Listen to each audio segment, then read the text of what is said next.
everybody! So it's July, which is always a fun time to start a new planner since so many planners start in July, and that's kind of what I'll be doing today. I got this planner as a gift from my parents because I had been kind of fangirling over how cute and bookish it was, but I didn't have a good reason to buy one because I already have a planner that I use for every day, and it's good through the end of this year. So I didn't plan on getting a new planner just to get a new planner since I already used this one. But my parents ended up surprising me with this one, and so I thought it would be really fun to make it into like a writing planner. And I usually track my writing stuff in my everyday planner. I put it in my to-do list with all my daily tasks and everything. But I thought this one would be good to write down more detailed goals of what I want to accomplish, like each week and every day. And so that's what I'm going to be trying to do. I'm not entirely certain how I want to set things up yet, but we'll see how it goes. So this is the classic horizontal bookish planner from the Happy Planner. And I really like how colorful it is and that it's very bookish because I like books. And it's also very colorful. It's definitely very summery. Very different from my other planner, which is kind of more darker colors and more naturey colors, but that's cool.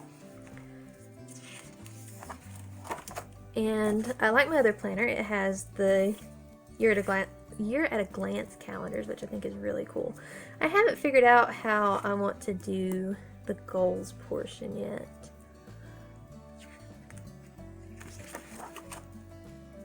And then there's also I forget exactly what this is called. I think it's a future log calendar. And my other planner doesn't have this, but this one does. And so what I plan to use this one for is like a daily word count or writing time tracker. And I've already filled out a little bit for July, and this is kind of what it should look like, except some days it may be words as opposed to how much time I spent writing. And then that goes through December 2021, which is what this planner runs through. And then here's the monthly dashboard. July's divider is "You are never alone when lost in the magic of a book." And another reason I like this planner is that it has cats, and it kind of reminds me of my cat. For the July checklist part, I'm going to be putting like major writing goals that I want to accomplish, and I'm not beta reading anything this month, so there won't be anything like that on here, but like on months when I am beta reading something, it'll probably go on this. I'll probably do like writing related events in this box, and then this one, instead of using for birthdays, I'm going to use for books that are being published that month that I want to either get from the library or buy or put on my wish list. For the monthly spread, I'm probably going to use that for deadlines. I'm not exactly sure I want to set that up yet, but it's just a standard calendar layout. This is last week's. This is kind of how I set up my other planner, which is also a classic horizontal, and I just do like a daily checklist thing. But I wasn't sure how I wanted to set this one up, so I didn't really do a whole lot for that first week of July. For the second week of July, though, I plan to have a little bit more organization going on, and that's what I'll be setting up today.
So here we have the July dashboard, and on it I've put my monthly goal to write 10,000 words in my fantasy novel, Unto Ash, and that's also my Camp Nano month, and that's an event that's going on all month.